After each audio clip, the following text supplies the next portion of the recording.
Mesdames et messieurs, bonjour et bienvenue dans notre rubrique « Pourquoi la Chine ?». Avant d'aborder notre sujet du jour, je vous invite à regarder une vidéo. 老一面，平安回来！你平安回来，老子包一年的家务我做哈。包一年家务，听到没有？先走了，先走了，先走了。哎，我老婆，我只希望她平安回来。 Ce que vous venez de voir est le message d'un homme, gérant de 2 salons de coiffure, à son épouse infirmière qui vient de monter dans le bus. Il est alors 7 h du matin dans la ville de Guangyuan, qui se trouve dans la province du Sichuan. Ce sera un long voyage de plus de 1000 km pour elle. La destination, la ville de Wuhan, l'épicentre de l'épidémie du coronavirus. Et quand elle sera de retour, on n'en est pas sûr. Elle s'appelle Zhao Yingming et elle est infirmière au département de médecine respiratoire dans un des hôpitaux du Sichuan. Elle fait partie de ces quelques 37 000 soignants venant aussi d'autres provinces et envoyés au front dans la province du Hubei et surtout à son chef-lieu, la ville de Wuhan, l'épicentre du coronavirus. Ces jours-ci, les médias chinois et étrangers parlent du coronavirus en citant des chiffres, mais que représente au juste le nombre de 37 000 personnes qui se sont déplacées dans la province du Hubei, portant le nombre total de personnel soignant à plus de 65 000? Comment se déroule leur quotidien? En voici un aperçu dans cette vidéo.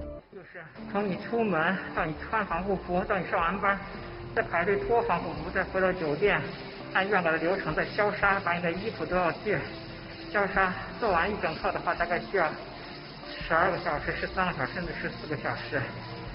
第二天呢，大概每天晚上睡上6个小时，又要来工作。这种连轴转对身体的消耗非常大的。我们除过吃酒店给我们提供的盒饭之外呢，还要吃1块压缩饼干，我还要吃1块巧克力，这样能保持一个体力，能够撑到10几个小时的这种工作量，不吃不喝。 Pour ces médecins et infirmiers, la vie à l'hôpital se passe sous le poids des combinaisons de protection médicale cumulées qui les asphyxient presque après de nombreuses heures de travail. Les masques portés durant de longues heures laissent des marques profondes sur leur visage. Ils courent aussi le risque d'être eux-mêmes contaminés.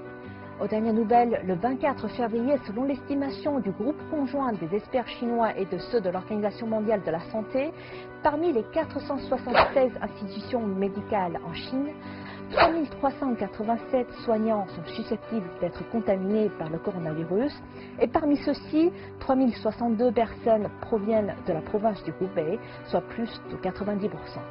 Les patients ne peuvent pas voir leur visage. Tout ce qu'ils peuvent voir, ce sont des femmes et des hommes vêtus de blanc de la tête aux pieds et quelques mots d'encouragement écrits au dos de leur combinaison. Les infirmiers les plus jeunes ont à peine 22 ans. Ils sont comme vous et moi. Ils sont mères, père ou enfant. Voici une liste non exhaustive depuis le 20 février. Huang Wenjun, médecin-chef adjoint en médecine respiratoire à l'hôpital central de la ville de Xiaogan dans le Hubei, est décédé le 23 février à l'âge de 42 ans après avoir été contaminé par le coronavirus.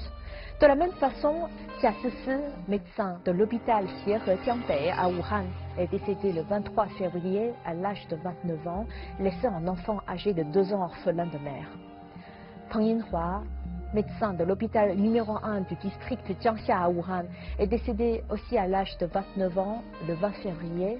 Il avait reporté sa cérémonie de mariage prévue 19 jours avant son décès alors que celle qu'il allait épouser attendait leur premier enfant. Hommage à tous ces soignants qui ont combattu quotidiennement le coronavirus au péril de leur propre vie. Très bientôt, nous espérons voir leur visage actuellement caché derrière les masques de protection. Ils seront les plus beaux visages du monde. Voilà, c'est la fin de cette rubrique. Qu'en pensez-vous?